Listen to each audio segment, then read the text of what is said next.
The world of Hollywood legal battles is a notoriously complicated one, but the drama surrounding the film It Ends With Us seems intent on setting a new standard for pandemonium. For months, the public narrative was a high-stakes, two-party showdown between two of the film's lead actors, Blake Lively and Justin Baldoni. The feud began with Lively's serious allegations of sexual harassment and a hostile work environment on set, which were met by Baldoni with an equally aggressive denial and a subsequent lawsuit for defamation. The situation was already messy and highly publicized, but just when it seemed to be reaching a dramatic climax, a new and unexpected character has stepped into the ring, adding a fresh and complicated twist to the story that, it appears, is far from over. The new voice in this legal firestorm belongs to Isabella Ferrer, an up-and-coming actress who played the younger version of Blake Lively's character in the film. Her sudden entry into fray has changed the entire dynamic of the case, shifting it from a two-sided feud to a messy, three-party conflict. Through her legal counsel, Ferrer has come forward with her own set of grave accusations against Justin Baldoni, alleging that he is now using the ongoing legal battle to harass and manipulate her. The allegations are not just verbal. They are presented in legal filings that accuse Baldoni and his team of using bad faith tactics and filing motions for improper purposes and with the aim of harassing a young actress who has made it clear she wants no part of the ongoing feud.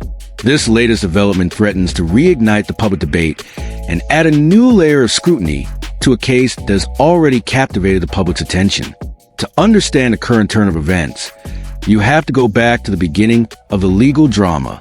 Last December, Blake Lively filed a complaint with California's Civil Rights Department, accusing Baldoni and his production company, Wayfarer Studios, of sexual harassment and retaliation. According to filings, the alleged inappropriate behavior included the addition of a sexually charged scene for a minor character and inappropriate comments about it by Baldoni. Lively's complaint was followed by a contentious public battle, with Baldoni staunchly denying the accusations. He went on to file a massive $400 million countersuit against Lively and others, alleging defamation and a retaliatory smear campaign against him. While the judge has since dismissed the suit, the central conflict remains. Lively's lawyers have since subpoenaed numerous individuals, including Isabella Ferrer, to gather evidence for their case, which is expected to go to trial next year. The new allegations from Ferrer's legal team stem directly from her involvement as a witness in the ongoing case. According to a statement from her lawyer, Baldoni's actions began after Ferrer was first subpoenaed by Blake Lively's legal team. At that point, Ferrer, a young actress still at the beginning of her career, sought assurance that her legal fees would be covered, as per a specific clause in her contract. This is where the legal battle takes a troubling turn. Ferrer's lawyer revealed that there was an indemnity clause in her acting contract with Wayfarer Studios, which should have required the company to cover any legal fees she incurred while acting as a witness in a case related to production. However, according to her lawyer, the production company, It Ends, LLC, has not honored its legal obligations. This breach of contract, Ferrer's lawyer claims, was not a simple oversight. Instead, he accuses Baldoni of using this financial leverage as a tool of intimidation. From that point forward, Baldoni has tried to manipulate, threaten, control, and otherwise act inappropriately towards Ms. Ferrer, her lawyer stated. This is a serious accusation that suggests a larger power dynamic at play, with a powerful actor-director allegedly using his financial control over a young, less established actress to coerce her into cooperating with his legal strategy. The lawyer's statement paints a picture of a relentless campaign of pressure, with Baldoni's team allegedly attempting to dictate how she should respond to Lively's subpoena, a demand that Ferrer and her counsel have fiercely resisted. The legal filings from Ferrer's team go on to accuse Baldoni of issuing his own subpoena against her, not to genuinely seek new information, but to harass her and drag her into the public eye against her will. This is a key legal distinction, as a court can find that a subpoena is being used for improper purposes, and its primary goal is not to gather evidence but to intimidate, bully, or otherwise make a person's life difficult. Baldoni made no effort to tailor the subpoena towards the production of new or different materials, demonstrating that the real aim of the Baldoni subpoena, as well as the pending motion, is to harass Ms. Ferrer, her lawyer said. This accusation frames Baldoni's legal team as intentionally using the court system to exert pressure on a witness, turning a formal legal process into a weapon. The public reaction to this new twist has been, predictably, a mix of outrage and skepticism. Social media has become a battleground for a fierce debate, with a clear divide between supporters of Blake Lively and Justin Baldoni. On one side, many users have taken to Baldoni's defense, questioning the timing and motives of Isabella Ferrer's allegations. Why Black? Why? Why you ruin yourself and your husband's career? Justin is innocent, you drama queen, one user wrote, a sentiment echoed by others who have blindly chosen side. Others have been more cynical, suggesting that Ferrer's sudden alignment with Lively is a calculated move. It was filmed 2 years ago. Has Blake signed you to be a spokesperson for her hair care line? Wear your florals, one user commented. A clear jab at the actress's motives and questioning why she would speak out now. On the other side of the debate, many are arguing that Ferrer is a victim of a powerful actor using his influence to silence a witness. These supporters point to the legal filings as clear evidence of Baldoni's alleged misconduct. However, even among these groups, there is a fundamental disagreement about what constitutes bullying. In a particularly telling comment, one user wrote, "I am what Isabella and lawyer did in that filing was bullying. This is very hurtful subpoena, is not bullying, and harassment crying face. People just want to know the truth." This comment highlights the confusing nature of the debate, as the legal process itself, which is designed to uncover the truth, is being perceived by some as a form of harassment. It raises the question of whether a subpoena is a legitimate legal tool or a new form of digital and professional intimidation. As the legal proceedings continue, this new development ensures that the film's controversy will not be ending anytime soon. The entrance of Isabella Ferrer into the narrative adds a new layer of complexity, turning a two-person legal battle into a much messier, three-sided affair. Her allegations of harassment, coupled with the alleged breach of contract, suggest a pattern of behavior that goes beyond the initial accusations.